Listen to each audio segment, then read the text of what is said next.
குடும்பத்தலைவர் புரட்சி தலைவர் எம்ஜிஆர் அவர்களையும்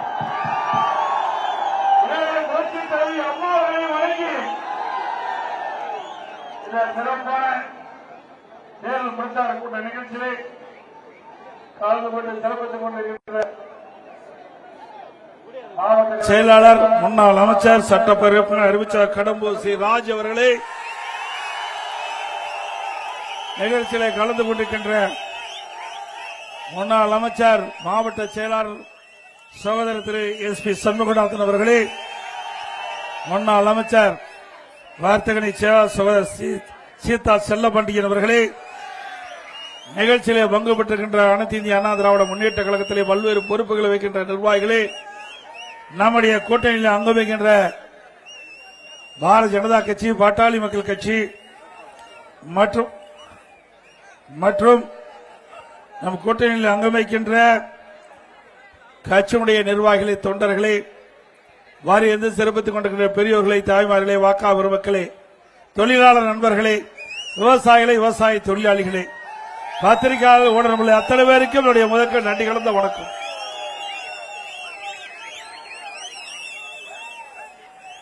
இன்றைய தினம் நடைபெறுகின்ற சட்டமன்ற பொதுத் தேர்தலில் நம்முடைய அனைத்து இந்திய அண்ணா திராவிட முன்னேற்ற கழக தலைமையிலே அமைக்கப்பட்ட தம்பி அந்த கொடி கொஞ்சம் இறக்குங்க தம்பி, கொடி தயவுசெய்து புதிய கொடியெல்லாம் கொஞ்சம் இறக்குங்க, கொஞ்சம் கொடி இறக்குங்க தம்பி, கொஞ்சம் ஒத்துழைப்பு கொடுங்க, அந்த படம் எடுக்கிறாங்க.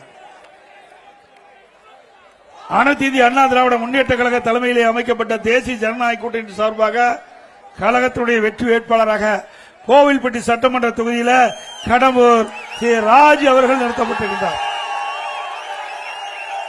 அவர் 3 முறை இந்த தொகுதியிலே சட்டமன்ற உறுப்பினராக தேர்ந்தெடுக்கப்பட்டு மக்களுக்கு சிறப்பான முறையில் பணியாற்றி நன்மதிப்பை பெற்று அம்மாவுடைய அமைச்சரவையிலே அமைச்சராக இடம்பெற்றவர். அவருடைய காலத்தில் பல்வேறு திட்டங்களை கொண்டு வந்து இந்த தொகுதியுடைய வளர்ச்சிக்காக பாடுபட்டவர். அவர் கழகத்தின் சார்பாக இன்றைக்கு நிறுத்தப்பட்டிருக்கின்றோம். அவருக்கு 2 லட்சத்தில் வாக்களித்து வெற்றி பெற செய்யுங்கள். அதேபோல ஸ்ரீவைகுண்டம் சட்டமன்ற தொகுதியில் கழகத்தின் சார்பாக முன்னாள் அமைச்சர் மாவட்ட செயலர் திரு SP சண்முகநாதன் அவர்கள் நிறுத்தப்பட்டிருக்கின்றார். அவரும் அந்த தொகுதியிலே நன்மதிப்பு பெற்றவர், மக்களிடத்திலே அழகாக எளிமையாக பழகக்கூடியவர், அமைச்சராக இருந்து பல்வேறு பணிகளை மேற்கொண்டு அந்த தொகுதியிலே நற்பெயர் பெற்றவர். கழகத்தின் சார்பாக அவரை நிறுத்தப்பட்டிருக்கின்றது. அவருக்கு 2 லட்சத்திலே வாக்களித்து வெற்றி பெற செய்யுங்கள்.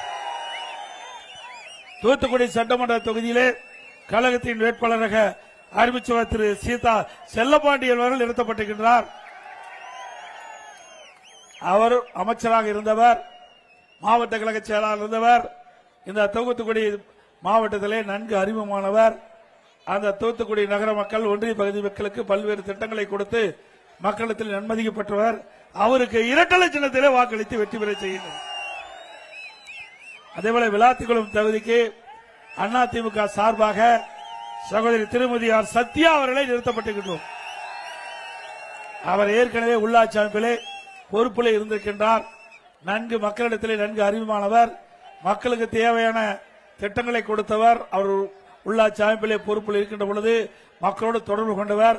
அப்படி மக்களுக்காக பணியாற்றக்கூடிய சகோதரி திருமதி ஆர் சத்யா அவர்களுக்கு 2 லட்சத்திலே வாக்களித்து வெற்றி பெற செய்யுங்கள். ஆக கோவில்பட்டி சட்டமன்ற தொகுதி, ஸ்ரீவைகுண்டம் சட்டமன்ற தொகுதி, தூத்துக்குடி சட்டமன்ற தொகுதி, விளாத்திக்குளம் சட்டமன்ற தொகுதியில் இருக்கின்ற கழக வெற்றி வேட்பாளருக்கு 2 லட்சத்திலே வாக்களித்து வெற்றி பெற செய்யும். நம்முடைய சின்னம் அம்மாவின் சின்னம், புரட்சி தலைவர் எம்ஜிஆர் சின்னம், விவசாயிகள் சின்னம், தொழிலாளர்கள் சின்னம், வெற்றி சின்னம். 2 லட்சத்திலே வாக்களித்து வெற்றி பெற செய்யுங்கள். நம்ம கூட்டணியில் அங்கம் வைக்கின்ற அம்மா மக்கள் முன்னேற்ற கழகத்தின் சார்பாக ஒட்டப்பிடாரம் சட்டமன்ற தொகுதியிலே போட்டியிடுகின்ற அருமை சகோதரர் ஆர் சுந்தர்ராஜ் அவர்களுக்கு குக்கர் சின்னத்திலே வாக்களித்து வெற்றி பெற செய்யுங்கள். அவர் ஏற்கனவே சட்டமன்ற உறுப்பினராக இருந்தவர். அந்த தொகுதியிலே பல்வேறு பணிகளை சிறப்புற பணியாற்றியவர். மக்களிடத்திலே நன்மதிப்பு பெற்ற அருமை சகோதரர் சுந்தர்ராஜ் அவர்களுக்கு குக்கர் சின்னத்திலே வாக்களித்து வெற்றி பெற செய்யுங்கள். திருச்செந்தூர் சட்டமன்ற தொகுதியில் நம் கூட்டணியில் அங்கம் வைக்கின்ற பாரதிய ஜனதா கட்சியின் சார்பாக போட்டியிட இருக்கின்றாங்க. அவர்களுக்கு தாமரை சின்னத்திலே வாக்களித்து வெற்றி பெற செய்யும்.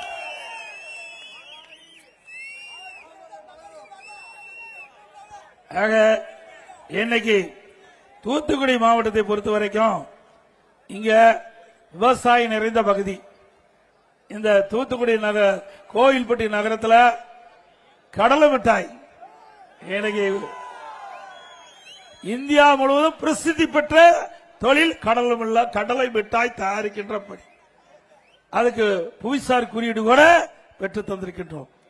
அதுபோல தீப்பெட்டி தயாரிக்கின்ற தொழில்கள் இங்கே நிறைந்திருக்கின்றது. ஆக வேளாண்மை, விவசாயம் மற்றும் தீப்பெட்டி தயாரிக்கின்ற தொழிற்சாலை, கடலை மிட்டாய் தயாரிக்கின்ற தொழில் நிறுவனங்கள் நிறைந்த பகுதி இந்த கோயில்பட்டி சட்டமன்ற தொகுதி. அதோட இந்த பகுதியில் பனைமரம் நிறைவாக இருக்கின்றது. அந்த பனையேறும் தொழிலாளர்கள் அதிக பேர் இருக்கின்றார்கள். அந்த பனையேறும் தொழிலாளர்கள் இங்கே அதிகம் இருக்கின்ற காரணத்தில் அந்த பனை மரத்தில் இறக்கப்படுகின்ற பதநீர் மூலமாக பல பொருட்கள் தயாரிக்கின்றாங்க. அதே போல உப்பள தொழிலாளர்கள் இங்கே தூத்துக்குடியில் இருக்கிறார்கள். அவர்களும் உப்பு தயாரிக்கின்ற பணியில் ஈடுபட்டிருக்கின்றார்கள். இப்படி பல தொழில்கள் வளர்ந்த மாவட்டம் தூத்துக்குடி மாவட்டம். இன்றைய தினம் அதிமுக ஆட்சியில் தான் இந்த தூத்துக்குடி மாவட்டம் வளர்வதற்கு பல்வேறு நடவடிக்கை எடுக்கப்பட்டது. இன்றைக்கு விமான போக்குவரத்து சுமார் 750 ஏக்கர் நிலத்தை கையகப்படுத்தி கொடுத்து பிரம்மாண்டமான விமான நிலையம் இந்த தூத்துக்குடி மாவட்ட மக்களுக்கு தந்திருக்குது. இந்த மாவட்ட மக்களுக்கு மட்டும் இல்ல, பக்கத்தில் இருக்கின்ற தென்காசி மாவட்டம், திருநெல்வேலி மாவட்டம், கன்னியாகுமரி மாவட்டம், இந்த மாவட்ட மக்கள் இன்றைக்கு வெளிநாடுகளுக்கும் வெளி மாநிலத்துக்கும் செல்வதற்கு இந்த விமானத்தை பயன்படுத்துறது. அதே போல தூத்துக்குடி துறைமுகம், வஉசி சிதம்பரநாத் துறைமுகம், அதை அபிவிருத்திப்படுவதற்கு விரிவுபடுத்துவதற்கு மத்திய அரசில் போராடி வாதாடி நிதி பெற்று அந்த துறைமுகம் விரிவுபடுத்தப்பட்டது. இதையெல்லாம் ஒரு நாட்டுடைய வளர்ச்சிக்கு அடிப்படையாக இருப்பது இந்த துறைமுகம், விமான நிலையம். இரண்டும் அமைந்துள்ள ஒரே மாவட்டம் தூத்துக்குடி மாவட்டம். இன்றைய தினம் அதிமுக பொறுத்த வரைக்கும் எனக்கு இந்த தொழில் ஈடுபட்டுக்கிட்டு தமிழ்நாட்டில் உப்பள தொழிலில் ஈடுபட்டிருக்கின்ற தொழிலாளர்கள் மழை காலத்தில் பாதிக்கப்படுறாங்க. அவர்களுக்கு நிவாரணம் வழங்கப்பட்டு வருகிறது. அந்த மழைக்கால நிவாரணத்தை உயர்த்தி வழங்கப்படும் அதிமுக ஆட்சியிலே. அதே போல இந்த மாவட்டம் சரி, மாநிலத்திலும் சரி, பனைமரங்கள் அதிகமாக இருக்கின்றன. இந்த பனை தொழில் ஈடுபட்டிருக்கின்றவர்கள் அந்த பனை பொருட்கள் உற்பத்தி செய்கின்ற சங்கங்கள் மூலமாக மதிப்பு கூட்டு உற்பத்தி பொருட்கள் தயாரிக்கப்பட்டு அவர்கள் விற்கப்படுவதற்குண்டான நடவடிக்கை எடுக்கப்படும். சந்தைப்படுத்துகின்ற அந்த தொழில் ஈடுபடுகின்ற நிரந்தர வருமானம் கிடைக்கின்ற விதமாக செயல்படுத்தப்படும்.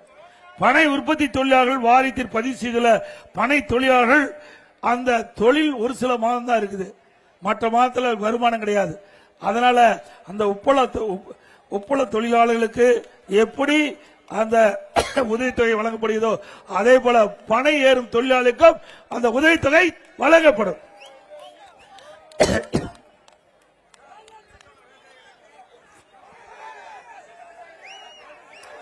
அதே போல பனை தொழில் பனை மரம் ஏறுகின்ற பொழுது விபத்தில் ஏற்பட்டு உயிரிழந்தா தற்போது கொடுக்கப்படுகின்ற நிதி உதவியை உயர்த்தி 10 லட்சம் ரூபாய் அந்த குடும்பத்துக்கு நிவாரண தொகை வழங்கப்படும். பணியேறும் தொழிலாளருக்கு அவர்களுக்கு தேவையான உபகரணங்கள் விலையில்லாமல் வழங்கப்படும்.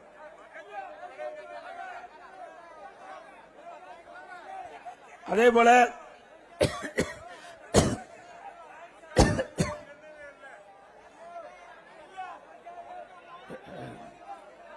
இன்றைக்கு அதிமுக ஆட்சியில் பல்வேறு திட்டங்களை நிறைவேற்றி கொடுத்திருக்கிறோம். சிந்திச்சு பாருங்க, ஒரே ஆண்டில் 11 அரசு மருத்துவக் கல்லூரி மருத்துவமனை கொண்டு வந்து தமிழகத்திலே ஒரு வரலாற்றை படைத்த அரசாங்கம் அதிமுக அரசு. கல்வியில சிறந்த மாநிலம் என்று சொன்னா அது தமிழ்நாடு. அந்த அளவுக்கு கல்விக்கு முன்னுரிமை கொடுத்த அரசு அதிமுக அரசு. அம்மா இருக்கின்ற பொழுது தமிழ்நாடு அரசுல பல துறைகள் இருந்தாலும் கல்வித்துறைக்கு தான் அதிகமா நிதி ஒதுக்கீடு செஞ்சு கொடுத்தோம், பள்ளி கல்வித்துறைக்கும் உயர்கல்வித்துறைக்கும். அதனால தமிழகத்தினுடைய கல்வி வளர்ச்சி அபரிதமா இருந்தது. இன்னைக்கு அதிமுக ஆட்சியில் உயர்கல்வி படிக்கக்கூடிய எண்ணிக்கை 52% இருந்தது. இன்னைக்கு திமுக ஆட்சியில் அது குறைந்து 48% ஆகிறது. உயர்கல்வி படிக்கக்கூடிய எண்ணிக்கை குறைஞ்சு போச்சு. அதிமுக ஆட்சியில் 68 கலை மற்றும் அறிவியல் கல்லூரி கொடுத்தோம், 21 பாலிடெக்னிக் கல்லூரி கொடுத்தோம், 4 பொறியியல் கல்லூரி, 4 வேளாண்மை கல்லூரி, 5 கால்நடை மருத்துவக் கல்லூரி, ஆராய்ச்சி நிலையம் கொடுத்தோம், பாலிடெக்னிக் ஐடி கல்லூரி கொடுத்தோம். இப்படி அதிகமான கல்லூரிகளை கொடுத்து இன்றைக்கு தமிழ்நாட்டில் சாதாரண குடும்பத்தில் பிறந்த ஏழை எளிய குடும்பத்தில் பிறந்த மாணவ மாணவி கூட பட்டப்படிப்பு படிக்கக்கூடிய சூழ்நிலையை உருவாக்கி தந்த அரசு அதிமுக அரசாங்கம். மத்திய அரசு 2030 அடைய வேண்டிய உயர்கல்வியில் அடைய வேண்டிய இலக்கை 2019 ஆண்டு நாம் அந்த உயர்கல்வி படிக்கக்கூடிய இலக்கை அடைந்த அரசாங்கம் அதிமுக அரசாங்கம். அது மட்டுமல்ல, இன்னைக்கு ஒரு அரசாங்கம் எப்படி செயல்பட வேண்டும் என்பதற்கு உதாரணமாக இருந்தது அதிமுக அரசு. அதிமுக ஆட்சி ஒரு பொற்கால ஆட்சி என்று மக்கள் பாராட்டுகின்ற அளவுக்கு ஒரு சிறப்பான ஆட்சி நாங்கள் கொடுத்தோம். அதோட நீங்க சிந்திச்சு பாருங்க, கொரோனா காலம் ஒரு வருடம் ஒரு மக்கள் கடுமையாக பாதிக்கப்படுகின்ற சூழல் இருந்தது. அந்த காலகட்டத்தில் கூட விலைவாசி உயரல. ஒரு வருஷங்க மக்கள் வெளியிலே நடமாட முடியல. அந்த வைரஸ், கொரோனா வைரஸ் தொற்றால் பாதிக்கப்பட்டா உயிரிழக்க வேண்டிய நிலை ஏற்பட்டுடும். அதையெல்லாம் கருத்திலே கொண்டு அதிமுக அரசு மக்களை கண்ணை இமைகாப்பதை போல பாதுகாத்தோம். நான் முதலமைச்சர் போல 32 மாவட்டத்துக்கு நேரடியா போய் மாவட்ட ஆட்சியாளர் அலுவலகத்தில் இந்த கொரோனா வைரஸ் பரவலை எப்படி தடுக்கப்படுகிறார்கள், அதற்கு என்ன நடவடிக்கை எடுக்கப்பட்டது, விவசாயிகள் எந்த அளவுக்கு பாதிக்கப்படுகிறார்கள், தொழிலாளர்கள் எந்த அளவுக்கு பாதிக்கப்படுகிறார்கள், இன்று பல தொழில்கள் எப்படி அந்தந்த மாவட்டத்தில் நடக்குது, அதனால மக்கள் எப்படி பாதிக்கிறாங்க அப்படி என்று ஆலோசனை நடைபெற்று அந்த ஆலோசனைப்பட பல்வேறு நடவடிக்கை எடுத்தோம். அதனால இந்தியாவிலே கொரோனா வைரஸ் பரவல் தடுப்பதிலே முதல் மாநிலம் தமிழ்நாடு. அது மட்டுமல்ல, ஒரு வருஷம் ஒரு ஆண்டு மக்களுக்கு வேலை வாய்ப்பு இல்லாதது, விலைவாசி உயரல. ஒரு ஆண்டு ரேஷன் கடையில் விலை இல்லாம அரிசி கொடுத்தோம், விலையெல்லாம் பருப்பு கொடுத்தோம், விலையெல்லாம் என்ன கொடுத்தோம், சக்கரை கொடுத்தோம். இந்தியாவில ஒரு வருடம் ரேஷன் பொருட்கள் கொடுத்த ஒரே அரசாங்கம் அதிமுக அரசாங்கம். ₹1 வருமானம் கிடையாது, டாஸ்மாக் மூடப்பட்டது, பத்திரப்பதிவு கிடையாது, ரோட் டாக்ஸ் கிடையாது, ஜிஎஸ்டி கிடையாது. இப்படி வருவாய் இல்லாம ₹1 வருமானம் இல்லாம கொரோனா வைரஸ் பரவலை தடுப்பதற்கு 40,000 கோடி செலவழிச்சோம். அப்ப கூட பொருளாதாரம் முன்னேற்றம் தான் இருந்தது. அப்படி வருவாய் இல்லாத ஒரு அரசாங்கம் நடத்திய ஒரே அரசாங்கம் அதிமுக அரசாங்கம்.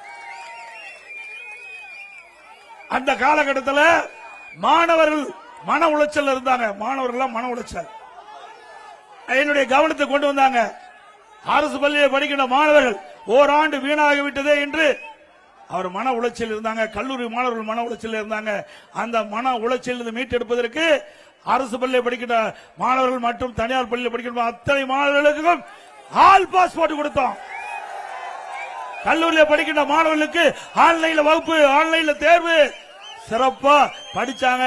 அவர்கள் பட்டப்படிப்பு பட்டம் பெற்றாங்க. பட்டப்படிப்புல இது அதிமுக ஆட்சியுடைய சாதனை. அந்த காலகட்டத்தில் அம்மா உணவகம், இன்றைக்கு ஏழைகள் வேலை இல்லாம இருக்கிறாங்க, கஷ்டப்படக்கூடாது என்பதற்காக இன்றைக்கு அம்மா உணவகத்தின் மூலமாக உணவு தயாரிக்கப்பட்டு சுட சுட 3 வேளை 7 லட்சம் பேருக்கு தமிழ்நாட்டில் கொடுத்தோம். இந்திய வரலாற்றில் எந்த மாநிலத்திலும் ஒரு நாளைக்கு 7 லட்சம் பேருக்கு 3 வேளை உணவு கொடுத்த வரலாறு கிடையாது. கர்ப்பிணி தாய்மார்கள், மாற்றுத்திறனாளிகள், முதியோர்களுக்கு அவர் வீட்டுக்கே சென்று உணவு கொடுத்த ஒரு அரசாங்கம் அதிமுக அரசாங்கம். இப்படி எந்த அரசாங்கமும் செயல்பட முடியல. நான் முதலமைச்சர் பொறுப்பேற்ற பிறகு கடுமையான வறட்சி, குடிப்பதற்கு கூட தண்ணி கிடையாது. அந்த காலகட்டத்தில் கூட அனைத்து இந்திய அண்ணா திராவிட முன்னேற்ற கழக அரசு தனி கவனம் செலுத்தி திறமையா செயல்பட்டு மக்களுக்கு பிரச்சனை இல்லாமல் தங்கு தடை இல்லாமல் பாதுகாக்கப்பட்ட நீர் கொடுத்த அரசு அதிமுக அரசு. பிறகு டெல்டா மாவட்டம் கடுமையான புயல், வெள்ள சேதம், அதையும் சரி செஞ்சோம். அதுக்கு பிறகு கொரோனா, அதையும் சரி செஞ்சோம். இப்படி மிக மிக ஒரு கடுமையான சோதனையான நேரத்தில் கூட ஒரு சிறப்பா செயல்பட்டு திறமையான அரசாங்கம் என்பதை நிரூபித்து காட்டிய அரசாங்கம் அதிமுக அரசாங்கம். இன்னைக்கு திமுகவில் என்ன புயல் வந்ததா, வெள்ளம் வந்ததா, கொரோனா வந்ததா, ஒண்ணுமே வரல. ஆனா ஊழல் மட்டும் நடக்குது. கலெக்ஷன், கமிஷன், கரப்ஷன் நடக்காத நாளே இல்ல. 5 ஆண்டு காலம் இதுதான் இந்த ஆட்சியில் பார்க்க முடிந்தது. மக்களுக்கு எந்த ஒரு பெரிய திட்டங்களும் அல்ல. அண்ணா திமுக ஆட்சியில் இருந்ததை விட திராவிட முன்னேற்ற கழக ஆட்சியில் 2024-25 1,36,000 கோடி அதிகமா வருமானம் வருது. 5 லட்சம் கோடி கடன் வாங்கி இருக்கிறீங்க. என்ன திட்டத்தை கொண்டாந்தீங்க? புதிய கல்லூரி கொண்டாந்தீங்களா? புதிய அரசு மருத்துவமனை கொண்டாந்தீங்களா? புதிய மாவட்டத்தை உருவாக்குனீங்களா? புதிய தாலுகா உருவாக்குனீங்களா? எதுவுமே இல்ல. கடன் அதிகம், வருமானம் அதிகம், புதிய திட்டம் இல்ல. இப்படிப்பட்ட ஆட்சி தொடர வேண்டுமா? மக்களை கொள்ளையடிக்கின்ற ஆட்சி தேவையா? சிந்திச்சு பாருங்க. இந்த வரியெல்லாம் நீங்க, இந்த கடன்லாம் நீங்க தாங்க கட்ட வேணும். சும்மா வந்தா வேடிக்கை பார்த்துன்னு போயிடாதீங்க. இந்த கடன்லாம் தாய்மார்களே, இந்த கடன்லாம் திரு ஸ்டாலின் வாங்கி வச்சுட்டு போயிட்டார். என் தலையில் முதல் உங்க தலைவர் வரைக்கும் இந்த கடன் சுமை நம்ம சுமந்துட்டு இருக்கிறோம். 5 லட்சம் கோடி. சிந்திச்சு பாருங்க. ஒவ்வொருவரும் சிந்திக்க வேணுங்க. இது உங்களுடைய அரசாங்கம். நீங்க ஓட்டு போட்டு தேர்ந்தெடுக்கிற அரசாங்கம். அந்த அரசாங்கம் எப்படி செயல்படும் என்பதை நாம் சிந்திக்க வேண்டிய நேரம் வந்து விட்டது. 73 ஆண்டு காலம் தமிழகத்திலே 2021 வரை 73 ஆண்டு காலம் பல கட்சிகள் ஆண்டு இருக்குது. காங்கிரஸ், திமுக, அண்ணா திமுக, திமுக, அண்ணா திமுக, திமுக, இப்படி பல ஆட்சிகள் செய்து 2021 தமிழ்நாட்டுடைய கடன் 4,86,000 கோடி. திமுக ஆட்சிக்கு வந்து 2021 இப்ப 2026 வரைக்கும் 5 லட்சம் கோடி கடன். அத்தனையும் கொள்ளையடிக்கப்பட்டு விட்டது. இப்படி கொள்ளையடிக்கிற ஆட்சி தொடர வேண்டுமா? அது மட்டுமல்ல, ஸ்டாலின் சொன்னார் 2021 தேர்தல் அறிக்கையில் குறிப்பிட்டார், திராவிட முன்னேற்ற கழகம் ஆட்சிக்கு வந்தா அரசு காலி பணியிடங்கள் 3 லட்சம், அரசு சார்ந்த காலி பணியிடங்கள் 2 லட்சம், மொத்தம் 5 லட்சம் காலி பணியிடங்கள் அரசு சார்பா இருக்குது. அதை அனைத்தும் நிரப்பப்படும் சொன்னார். கடந்த கூட்டத்தை சட்டமன்ற கூட்டத்தொடரில் குறிப்பிட்டார். திராவிட முன்னேற்ற கழகம் 5 ஆண்டுல 94,000 அரசு காலி பணியிடங்கள் நிரப்பப்பட்டது. ஆனா 5 ஆண்டுல ஓய்வு பெற்றவருடைய எண்ணிக்கை 1 லட்சம் பேர். ஓய்வு பெற்றவருடைய எண்ணிக்கை 1 லட்சம். பணி நிரப்பப்பட்டது 94,000. அதுல 6,000 கம்மி. ஏற்கனவே 5 லட்சம், 5,56,000 காலி பணியிடங்கள் இன்றைய தினம் இருக்குது. இப்போ பேசுறார் ஆண்டுக்கு 1 லட்சம் காலி பணிகள் நிரப்பப்படும். எங்க நிரப்பின? ஏற்கனவே உனக்கு வாய்ப்பு கொடுத்தாச்சு. அந்த வாய்ப்பை பயன்படுத்தி காலி பணியை நிரப்பல. அதிமுக ஆட்சிக்கு வந்தா படித்த இளைஞர்களுக்கு முழுமையாக வேலைவாய்ப்பு கிடைக்கின்ற விதமாக நடவடிக்கை எடுக்கப்படும். டிஎன்பிசி, அந்த டிஎன்பிசி மூலமாக அதிகமாக வேலைவாய்ப்பு உருவாக்கி தந்த அரசு அதிமுக அரசாங்கம் தான். அந்த டிஎன்பிசி கூட தேர்வு எழுதுதல் முறைகேடு மிக மிக தில்லுமுள்ளு செஞ்சாங்க. முறைகேடு நடந்தது. அதை கூட முழுமையா இந்த அரசால தேர்வு நடத்த முடியாத திறமையற்ற கையிலாகாத அரசு தொடர வேண்டுங்களா? விலைவாசி இன்னை முட்டுக்கிட்ட அளவுக்கு உயர்ந்து போச்சு. இன்றைக்கு ஏழைகள் பாதிக்கிறாங்க. அந்த பாதிப்பிலிருந்து மீட்டெடுப்பதற்கு ஏதாவது நடவடிக்கை எடுத்தாங்களா? திட்டம் தீட்டி கொடுத்தாங்களா? எதுவுமே இல்ல. திட்டம் போடுறாங்க கொள்ளையடிப்பதற்கு, திட்டம் போடுறாங்க ஊழல் செய்வதற்கு. ஆனா மக்கள் படுகின்ற துன்பத்தில் இருந்து விடுபடுவதற்கு எந்த ஒரு புதிய திட்டமும் கிடையாது. இன்னைக்கு விலைவாசி என்ன? அதிமுக ஆட்சியில இன்னைக்கு 1 கிலோ அரிசி, இதெல்லாம் நான் மளிகை கடையில் வாங்கிட்டு வந்திருக்கிறேன். ஏன்னா இந்த ஆட்சியுடைய அவலங்களை மக்கள் தெரிந்து கொள்ள வேண்டும் அல்லவா? இன்றைக்கு பெரும்பாலும் தமிழகத்தில் சுமார் 70% பேர் சாதாரண குடும்பத்தை சேர்ந்தவர்கள். அப்படிப்பட்டவர்கள் இந்த விலைவாசி கடுமையாக பாதிக்கப்படுகிறார்கள். அப்படி பாதிப்பிலிருந்து மீட்டெடுப்பதற்கு இந்த அரசு எந்த நடவடிக்கை எடுக்கப்படவில்லை. பச்சரிசி, சாப்பாட்டு அரிசி 1 கிலோ அதிமுக ஆட்சியில் 40 ரூபாய், திமுக ஆட்சியில் 75 ரூபாய். பொன்னி புழுங்கல் அரிசி 1 கிலோ அதிமுக ஆட்சியில் 45, திமுக ஆட்சியில் 75. இட்லி புழுங்கல் அரிசி 1 கிலோ அதிமுக ஆட்சியில் 30 ரூபாய், திமுக ஆட்சியில் 55 ரூபாய். கடலெண்ணெய் 1 கிலோ அதிமுக ஆட்சியில் 130 ரூபாய், திமுக ஆட்சியில் 200 ரூபாய். நல்லெண்ணெய் 1 கிலோ அதிமுக ஆட்சியில் 250, திமுக ஆட்சியில் 500 ரூபாய். துவரம்பருப்பு 1 கிலோ அதிமுக ஆட்சியில் 74, திமுக ஆட்சியில் 120. உளுத்தம்பருப்பு 1 கிலோ அதிமுக ஆட்சியில் 79, திமுக ஆட்சியில் 120. இதெல்லாம் அன்றாடம் மக்களுக்கு தேவை.